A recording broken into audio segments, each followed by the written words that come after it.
नमस्कार, good morning. स्वागत है आप सभी का। सुबह के 7 बज गए हैं और आप देख रहे हैं हेलो नव भारत। आपके साथ मैं हूं राजीव ढोंडियाल और मैं हूं दीपिका यादव। चलिए बुलेटिन की शुरुआत हम करेंगे देश दुनिया की बड़ी खबरों के साथ। दिल्ली पुलिस की स्पेशल सेल ने पाकिस्तान से संचालित टेरर मॉड्यूल का भंडाफोड़ किया। दिल्ली, यूपी, महाराष्ट्र से कुल 6 संदिग्ध आतंकियों को गिरफ्तार किया गया है। दिल्ली पुलिस ने इस पूरे ऑपरेशन में यूपी एटीएस की भी मदद ली। पुलिस के मुताबिक इनमें से 2 संदिग्ध पाकिस्तान से ट्रेनिंग लेकर आए थे।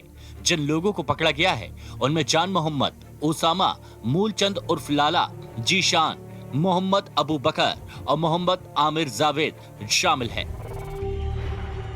कुछ आतंकी घटनाएं करने की एक साजिश हो रही है जो कि बॉर्डर के उस पार से है। इस सीरियस इनपुट को देखते हुए दिल्ली पुलिस के स्पेशल सेल ने एक खास टीम कॉन्स्टिट्यूट करी।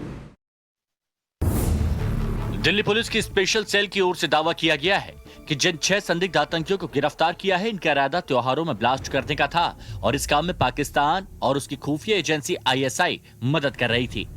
जो कि जिनका काम था कि इंडिया की मेजर सिटीज़ में वो लोकेशंस आइडेंटिफाई करना जहाँ पे कि अभी आने वाले फेस्टिवल सीज़न में इन आईडीज़ को बॉम्ब ब्लास्ट कराए जा सके। इसमें जो है जो फेस्टिवल सीज़न में जो ख़ास तौर पे जो हमको लग रहा है वो एक तो जो नवरात्रास हैं प्लस जो रामलीला होती है। यही नहीं, पुलिस के मुताबिक आतंकियों ने 2 टीमों का गठन किया था, जिनमें से एक की दाऊद इब्राहिम का भाई अनीस इब्राहिम मदद कर रहा था। गिरफ्तार 6 आतंकियों में से 2 आतंकी इसी साल बाकायदा पाकिस्तान से ट्रेनिंग लेकर आए थे। स्पेशल सेल की माने तो सरहद पार से लगातार 2 टीमें इनके संपर्क में थी, जिसमें से एक टीम यानी डी कंपनी का काम इन्हें लॉजिस्टिक मुहैया कराना था, यानी हथियार और फंड। वहीं दूसरी टीम का काम इन्हें हथियार चलाने की ट्रेनिंग देने का था।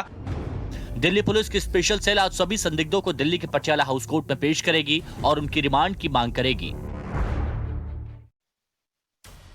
पीएम मोदी की अध्यक्षता में मंगलवार को केंद्रीय मंत्रिपरिषद की बैठक हुई। यह बैठक प्रधानमंत्री की अगुवाई में राष्ट्रपति भवन की ऑडिटोरियम में हुई। इस दौरान पीएम मोदी ने केंद्रीय मंत्रिपरिषद की बैठक में कहा कि यह बैठक नहीं बल्कि चिंतन शिविर है। उन्होंने गोवा के पूर्व मुख्यमंत्री और पूर्व केंद्रीय मंत्री स्वर्गीय मनोहर पर्रिकर को याद करते हुए कहा कि जीवन ही सहजता है। एक दूसरे के साथ विचारों का आदान प्रदान हमेशा कीजिए। सभी को एक दूसरे के अच्छे कामों से सीखना चाहिए। वहीं धर्मेंद्र प्रधान और मनसुख मांडविया ने टाइम मैनेजमेंट के साथ साथ अपने कामों को तेजी से कैसे किया जाए इस पर प्रेजेंटेशन दी। वहीं पीएम ने भी सभी मंत्रियों से अमृत महोत्सव के लिए आइडियाज मांगे। केंद्रीय मंत्रिपरिषद की बैठक दोपहर में शुरू हुई जो कि रात तक चली। जम्मू कश्मीर में मंगलवार यानी 14 सितंबर को कश्मीरी पंडितों ने बलिदान दिवस के रूप में मनाया। 1990 से कश्मीरी पंडित इस दिन को बलिदान दिवस के रूप में मनाते हैं। कार्यक्रम में पंडित टीका लाल टपलू और दूसरे कश्मीरी पंडितों की शहादत को याद किया गया और उन्हें श्रद्धांजलि दी गई। साथ ही घाटी में कश्मीरी पंडितों पर किए गए उत्पीड़न को याद किया गया। इस मौके पर कश्मीरी पंडितों ने संकल्प लिया कि वो अपना समुदाय फिर से कश्मीर में स्थापित करेंगे और अपना होमलैंड वहां कायम करेंगे। पश्चिम बंगाल के सिलीगुड़ी में सीमा सुरक्षा बल की 41वीं बटालियन ने एक चीनी नागरिक को गिरफ्तार किया। पुलिस ने उसे जांच के दौरान पानी टंकी इंडो नेपाल बॉर्डर से पकड़ा। जब जवानों ने उससे पूछताछ की तो पता चला कि वो भारतीय नहीं बल्कि चीनी नागरिक है, जिसके बाद एसएसबी ने उसे पुलिस के हवाले कर दिया। पुलिस ने दावा किया कि छानबीन के दौरान उसके पास से पैन कार्ड और कई यात्रा के दस्तावेज भी मिले हैं। गिरफ्तार किए आदमी को पुलिस ने कोर्ट में पेश किया, जिसके बाद कोर्ट ने उसे 7 दिन की पुलिस रिमांड पर भेज दिया है। 14 डेज पुलिस रिमांड के लिए पुलिस कोर्ट में पेयर किया था।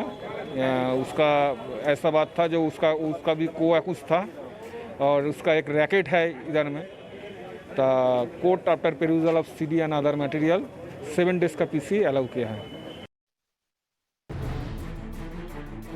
यूपी में जैसे जैसे चुनाव के दिन नजदीक आते जा रहे हैं वैसे वैसे सियासी बयानबाजी भी तेज होती जा रही है। राहुल गांधी के नफरत वाले बयान पर सीएम योगी ने करारा पलटवार किया। योगी ने अभी ट्वीट कर राहुल के बयान पर जवाब दिया। उन्होंने लिखा कि अगर अपराधियों और बदमाशों के साम्राज्य को कुछ अल्ल नफरत है तो ये नफरत अनवरत जारी रहेगी। हाल ही में राहुल गांधी ने यूपी के सीएम योगी आदित्यनाथ पर निशाना साधते हुए ट्वीट किया था, जिसमें उन्होंने लिखा था, जो नफरत करें वो योगी कैसा।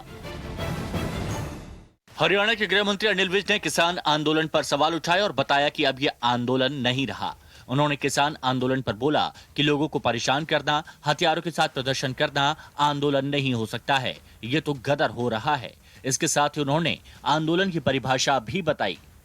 आंदोलन में लोग तलवारें लेकर नहीं आते हैं, आंदोलन में लोग लाठियां नहीं मारते हैं, आंदोलन में लोग आने जाने वालों के रास्ते नहीं रोकते हैं, आंदोलन में तो धरने देते हैं, भूख हड़तालें करते हैं। यहाँ पर ऐसे ऐसे इंस्टांसेस हुए कि भूख हड़ताल करके उन्होंने अपनी जिंदगी दे दी, ऐसे भी इंस्टांस हुए हैं। तो ये इसको आंदोलन नहीं कहा जा सकता। महाराष्ट्र के अमरावती में नाव पलटने से बड़ा हादसा हो गया। वर्धा नदी में नाव पलटने से हुए हादसे में 11 लोग डूब गए, जिनमें 3 लोगों के शव अब तक बरामद कर लिए गए हैं। नदी में अभी लोगों की तलाश का काम जारी है। यह भीषण हादसा उस वक्त हुआ जब कुछ लोग एक नाव पर बैठकर वर्धा नदी को पार कर रहे थे। बताया जा रहा है कि नाव पर एक ही परिवार के लोग सवार थे। घटना की जानकारी मिलते ही स्थानीय पुलिस और एनडीआरएफ की टीम मौके पर पहुंच गई और बचाव के काम में जुट गई। हादसे में मरने वालों में एक बच्ची भी शामिल है। पुलिस के मुताबिक 8 लोग अभी भी लापता हैं, जिनकी खोज में रेस्क्यू ऑपरेशन जारी है। उत्तर प्रदेश के बिजनौर में खो खो खिलाड़ी की हत्या के मामले का पुलिस ने पर्दाफाश कर दिया है। पुलिस ने इस मामले में आरोपित को गिरफ्तार कर लिया। जिस आरोपित को पुलिस ने पकड़ा है वो रेलवे का पल्लेदार है। पुलिस ने दावा किया कि आरोपित ने हत्या की बात कबूल कर ली है और उसके पास से खून से सनी शर्ट, चप्पल बरामद कर ली गई है। अभियुक्त शहजाद उर्फ खादिम बिजनौर से 1.5 किलोमीटर की दूरी पर आदोपुर गांव का रहने वाला है। यह पल्लेदारी का काम करता है। इसके पहले वह रेलवे स्टेशन पर चोरी के मामले में आरपी एक्ट के तहत 3 बार जेल में जा चुका है। उस दिन यह पल्लेदारी के काम से ही आया था। आपको बता दें कि बिजनौर रेलवे स्टेशन के पास सर्वोदय कॉलोनी की रहने वाली खो खो की इंटर यूनिवर्सिटी खिलाड़ी बबली की 10 सितंबर को हत्या कर दी गई थी। एमपी के सबसे बड़े शहर इंदौर में कुपोषण का ग्राफ लगातार बढ़ रहा है। इंदौर में कुपोषित बच्चों का आंकड़ा 1100 के पार पहुंच चुका है। कुपोषण की इतनी तादाद में मामले सामने आने के बाद राज्य सरकार भी हरकत में आ गई है। वहीं इंदौर के जिलाधिकारी ने दावा किया कि 3 महीनों के अंदर हालात सुधर जाएंगे। देखिए, यहाँ पर 1115 बच्चे हैं। उनके बारे में पूरा हम लोगों ने मीटिंग्स ले ली हैं। हर बच्चे पे हम लोगों ने टारगेट अधिकारी कर्मचारी लगा दिए हैं। 3 माह में सभी जो हमारे ये 1115 अति कुपोषित बच्चे हैं उस कैटेगरी से बाहर आ जाएंगे। इंदौर को देश के सबसे स्वच्छ शहरों में शुमार किया जाता है। कुपोषण के मामले यहाँ बहुत कम दिखते थे, लेकिन अब बड़ी तादाद में आ रहे इन मामलों ने चिंता बढ़ा दी है।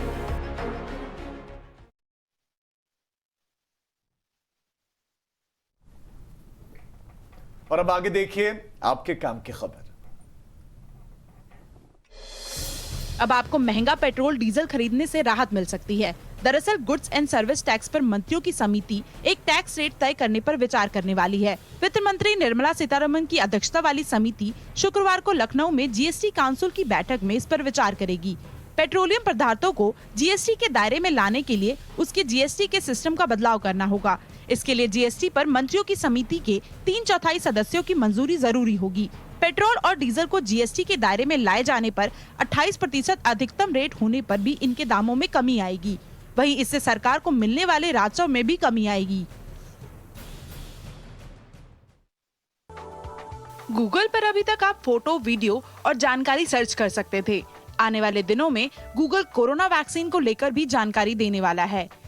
अब भारतीय यूजर्स गूगल सर्च और गूगल मैप से कोरोना वैक्सीन से जुड़ी सारी जानकारी हासिल कर सकेंगे। इसके जरिए आपको हर हफ्ते केंद्र पर अपॉइंटमेंट स्लॉट की जानकारी मिलेगी। यूजर्स को इसी के साथ ही वैक्सीन की उपलब्धता और कीमत बताई जाएगी। इतना ही नहीं, सबसे खास बात ये होगी कि यूजर अपने सबसे पास के वैक्सीन सेंटर को भी खोज पाएंगे। गूगल यूजर्स को ये सुविधा हिंदी, इंग्लिश समेत 8 भाषाओं में मिलेगी।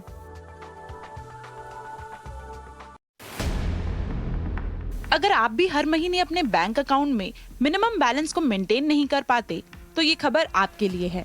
हम आपको बताएंगे ऐसे बैंकों के बारे में जहां आप 0 बैलेंस सेविंग अकाउंट ओपन करने की सुविधा पाएंगे।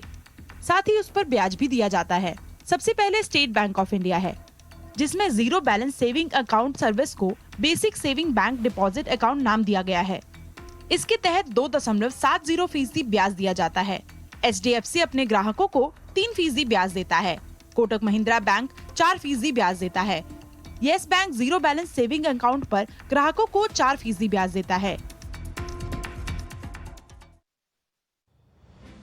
तमिलनाडु सरकार ने सरकारी नौकरियों में महिलाओं का कोटा 30 से बढ़ाकर 40% कर दिया है। सरकार का मानना है कि इससे लैंगिक समानता बदलाव लाने में अहम भूमिका निभाएगी। इसके साथ ही सरकार महिलाओं के लिए नौकरी की कोटा वृद्धि को लागू करने के लिए आवश्यक संशोधन पेश करेगी। रोजगार एवं प्रशिक्षण विभाग के मुताबिक 2017 से 18 में राज्य सरकार के अंडरटेकिंग और स्थानीय निकायों के 8.8 लाख कर्मचारियों में से 2.92 लाख महिलाएं ही थी। आंकड़ों के अनुसार तब सरकारी कर्मचारियों में महिलाओं का प्रतिशत 33% था। अगर आप भी सरकारी नौकरी की तैयारी कर रहे हैं तो ये आपके बहुत काम की खबर है, क्योंकि बनारस हिंदू विश्वविद्यालय में बम्पर वैकेंसी निकली है। BHU के inter university centre for teacher education में नॉन टीचिंग स्टाफ कैटेगरी के पदों के लिए भर्ती निकली है।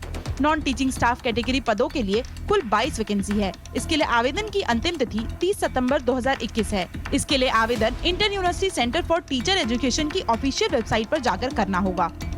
वहीं इन पदों पर आवेदन करने के लिए अलग अलग शैक्षणिक योग्यता होना जरूरी है, जिसमें मास्टर्स के साथ ही MTech computer science bachelor degree के साथ 10वीं पास वाले लोग भी आवेदन कर सकते हैं।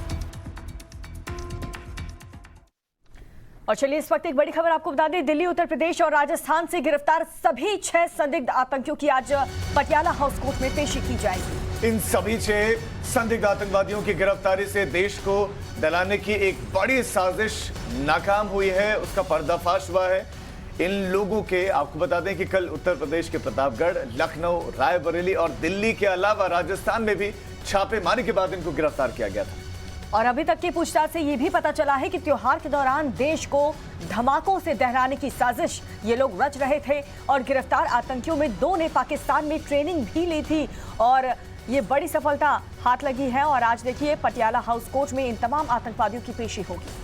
जी हाँ, बड़ी खबर, 2 आतंकवादियों को पाकिस्तान की खुफिया एजेंसी ISI ने प्रशिक्षण दिया था और इस मॉड्यूल के तार अंडरवर्ल्ड डॉन दाऊद इब्राहिम के भाई अनीस इब्राहिम तक से जुड़े हैं। ऐसी जानकारियां सामने आ रहे हैं। स्पेशल सेल के उपायुक्त ने जो है इस बारे में जानकारी भी दी।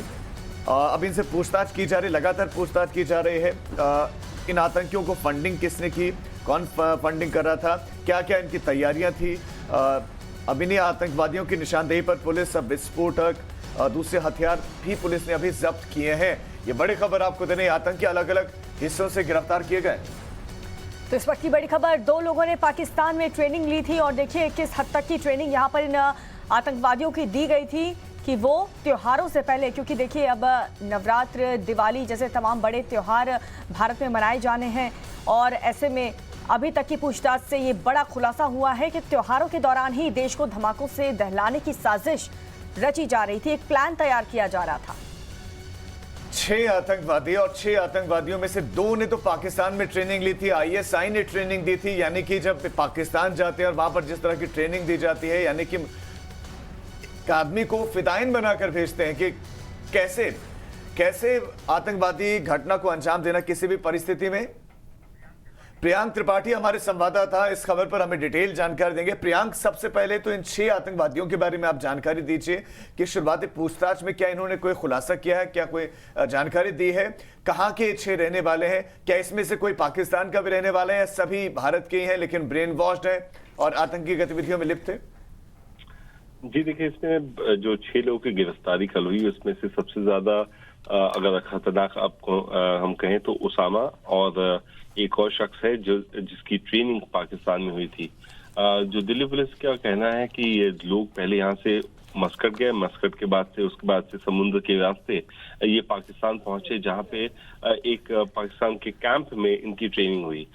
चौंकाने वाली बात यह है कि ये वही इलाका है जहाँ पे 26/11 की आतंकी कसाब की भी ट्रेनिंग की गई थी।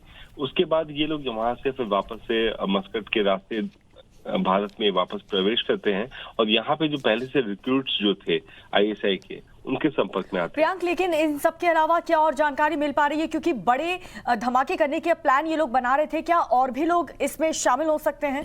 कुछ और नाम का भी खुलासा हुआ? बिल्कुल बिल्कुल, तकरीबन 25 से 30 लोगों का ये पूरा मॉड्यूल है जो दिल्ली पुलिस के अनुसार, और इनकी जो कोशिश थी वो देश के कई अहम इलाकों में जाकर के सिलसिलेवार तरीके से सीधे ब्लास्ट करने की थी, और भीड़ भाड़ इलाकों में जाकर के ब्लास्ट करने के बाद जो बड़े नेता और जो भी गणमान्य व्यक्ति होते हैं उनकी टारगेटेड किलिंग की भी इनकी प्लानिंग थी। जैसे जैसे इनके आका पाकिस्तान में बैठे हुए आईएसआई के लोग इन्हें टारगेट देते जाते, उसके हिसाब से ये अपने ऑपरेशन को और आगे कैरी फॉरवर्ड करने वाले थे।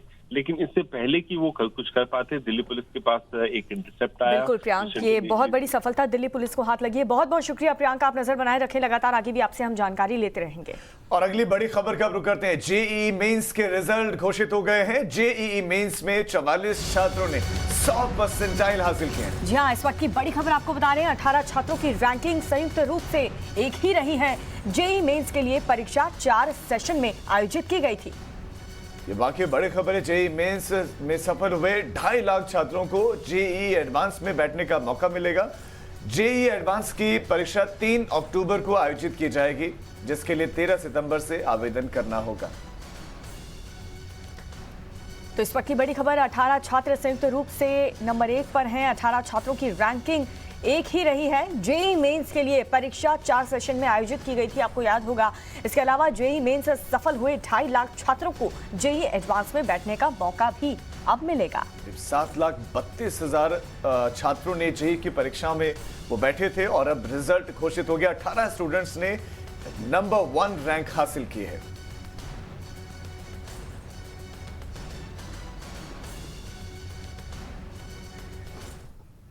और चलिए इस वक्त एक और बड़ी खबर आपको बता दें, आज प्रधानमंत्री मोदी कैबिनेट की अहम बैठक होने जा रही है। सूत्रों के मुताबिक इस बैठक में ऑटो सेक्टर की मैन्युफैक्चरिंग में इलेक्ट्रिक व्हीकल, हाइड्रोजन फ्यूल वाले वाहनों के उत्पादन को बढ़ाने के लिए ऑटो सेक्टर को PLI यानी कि प्रोडक्शन लिंक इंसेंटिव स्कीम को मंजूरी दी जा सकती है। और इसके तहत ऑटो सेक्टर को 25,938 करोड़ के पैकेज की मंजूरी मिल सकती है। कैबिनेट के इस फैसले से ऑटो सेक्टर को बड़ा फायदा हो सकता है।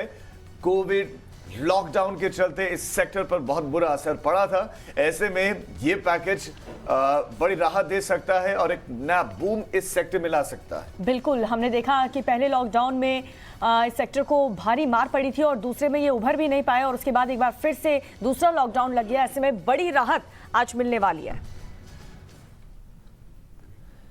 पंजाब सरकार ने कोरोना वैक्सीनेशन को लेकर सख्त रुख अपनाया है। जी हाँ, पंजाब सरकार ने फैसला लिया है कि जिन सरकारी कर्मचारियों ने वैक्सीन की एक भी डोज नहीं ली है, उन्हें आज से जबरन छुट्टी पर भेज दिया जाएगा।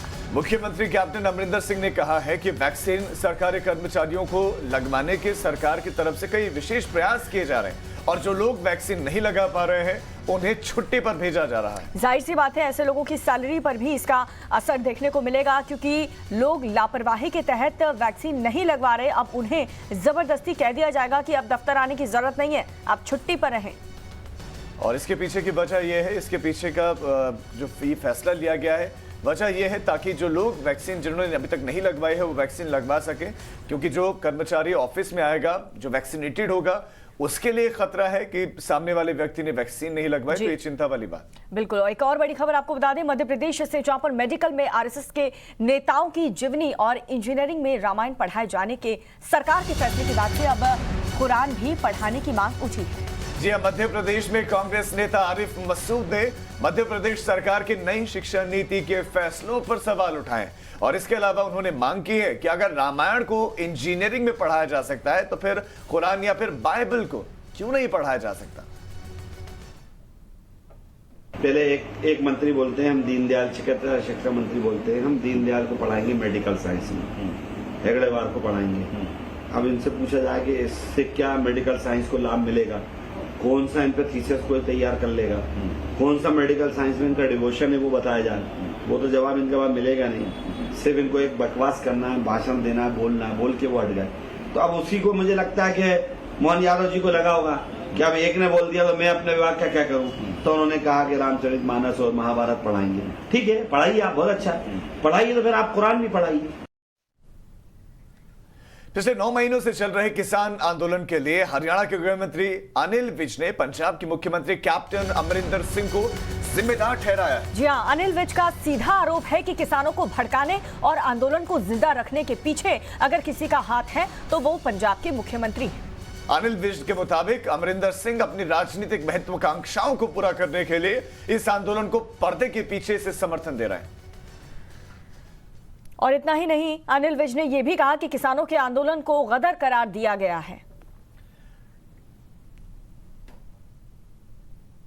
तलवारें लेकर नहीं आते हैं, आंदोलन में लोग लाठियां नहीं मारते हैं, आंदोलन में लोग आने जाने वालों के रास्ते नहीं रोकते हैं, आंदोलन में तो धरने देते हैं, भूख हड़तालें करते हैं। इसके पीछे अमरिंदर सिंह का ही हाथ है और अमरिंदर सिंह ने ही अपनी राजनीतिक महत्वाकांक्षाओं को पूरा करने के लिए ये जिंदा रखा हुआ है। द नीति आयोग के सदस्य डॉक्टर वीके पॉल ने उम्मीद जताई है कि इस साल के अंत तक भारत के सभी वयस्क लोगों को कोरोना की वैक्सीन लग जाएगी। जी हां, टाइम्स नाउ ने भारत के साथ खास बातचीत की में डॉक्टर वीके पॉल ने कहा है कि 75 करोड़ वैक्सीन लगाने अपने आप में ही एक चुनौती थी, जिसे पूरे देश ने मिलकर पूरा कर लिया है। Absolutely, we have a very effective system to track individuals who will receive the vaccine. As part of introduction of new vaccines in the National Immunization Program, we have done this over and over again. We have done it for pentavalent, we have done it for hepatitis, we have done it for rotavirus vaccine. It's a very familiar paradigm called AEFI's surveillance system. And we have systematically, using the best practices, using the scientific principles, have now updated this to suit to the rollout of the COVID-19 vaccines. Yes, that system is there, and the protocol for the respective vaccines will be followed. This is well within our reach, and the IT program that I was referring to also holds the surveillance system of the nature that I'm talking about. और hello ना भारत में वक्त हो चला एक बहुत छोटे से ब्रेक का। For not